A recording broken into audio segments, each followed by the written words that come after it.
साहेब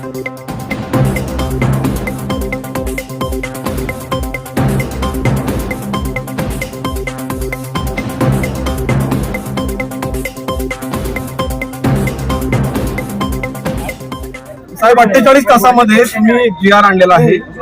महायुतीचे चांगले सगळे उमेदवार बऱ्यापैकी तुमच्या मर्जीमधून निवडून आलेले आहेत.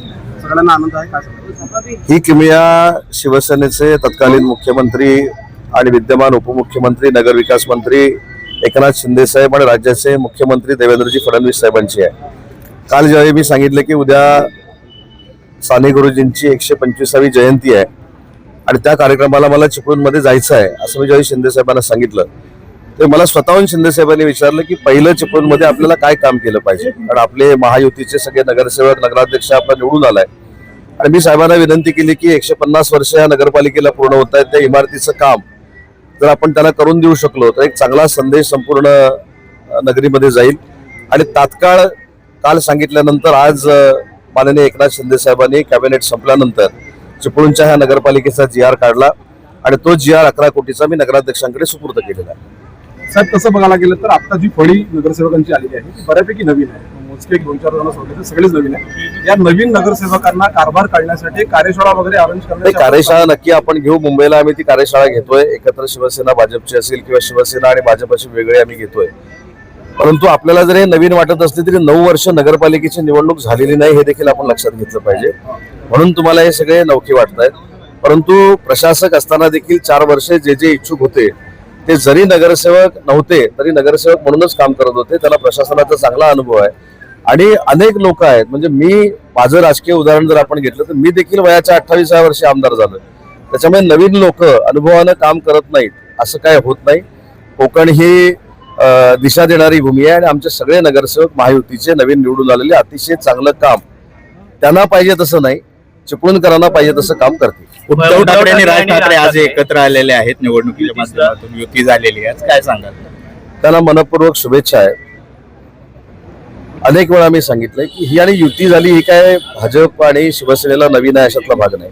त्यांची युती होणार होती हे 2 महिन्यापासून चर्चा चालू होती, ती आज झाली.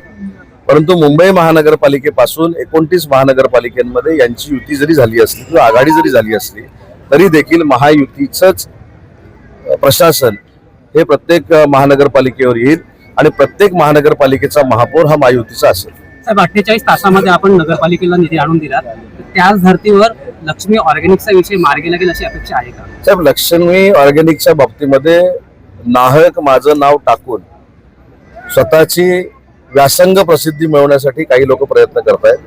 मी परवा देखील जाहीर भाषणामध्ये सांगितलं की ज्या दिवशी मी सांगितलं त्याच्या दुसऱ्या दिवशी पर्यावरणाची 7 लोकांची IAS ऑफिसरची टीम तिथं होती.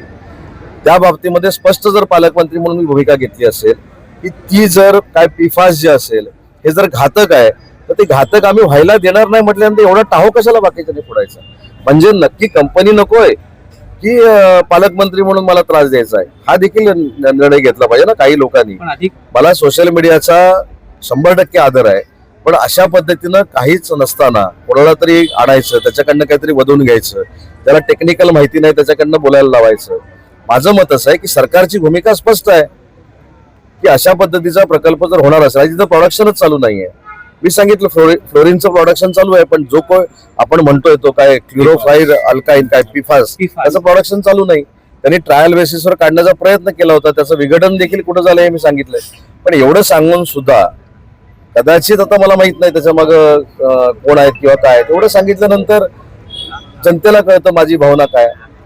पण काही लोकांना जाणीवपूर्वक जर कळतच नसेल तर मी त्याला काय करू. पुढे सरकार ऍक्शन घेणार आहे की नाही? मी तीच सांगितलं ना, जर याच्यामधनं काहीतरी वेगळं घातक निर्माण करण्याचा प्रयत्न कंपनीवाले करणार असतील तर त्याला आम्ही बॅन करू इतक्या चांगल्या भाषेत सांगून सुद्धा बॅन करू, प्रतिबंध करू, बंद करू, आता 3 शब्द सांगितले. साहेब साहेब स्थानिक स्वराज्य निकालानंतर चिपळूणमध्ये आघाडीच्या कार्यकर्त्यांचे राजीनामे येत आहेत. महायुतीशी काही संबंध झालाय का, म्हणजे कॉन्टॅक्ट झाले का स्थानिक मी एवढंच तुम्हाला सांगतो की अनेक युबीटीचे निवडून आलेले नगरसेवक हे पालकमंत्री म्हणून विकासासाठी माझ्या संपर्कामध्ये आहेत. मी त्यांना सांगितलं की ते जर माझ्या बरोबर आले, माझ्या पक्षाबरोबर आले किंवा भाजपामध्ये आले तर आम्ही त्यांच्यावर काही अन्याय व्हायला देणार नाही. ते वर्षानुवर्ष आमच्या समोर काम करतात, अशा पद्धतीची वागणूक त्यांना आम्ही देऊ. ओके. गेल्या काही दिवसांपासून शहरासह लगतच्या 4-5 गावांचा पाणी प्रश्न निर्माण झाला. इंदूर आणि मचलू पाणी येते. आम्ही आता सांगितलं आपला नगरसेवक त्यांना मी सांगितलं की महानगरपालिकेची निवडणूक झाल्यानंतर जर जिल्हा परिषदेची आचारसंहिता लागली नसेल तर या चिपळूण शहराच्या बाबतीमध्ये विस्तारित मी बैठक घेईन आणि नुसता पाण्याचा प्रश्न नाही, प्रत्येक नगरसेवकाच्या वॉर्डमध्ये जे जे काही प्रश्न आहेत ते सोडवण्याचा मी प्रयत्न करेन.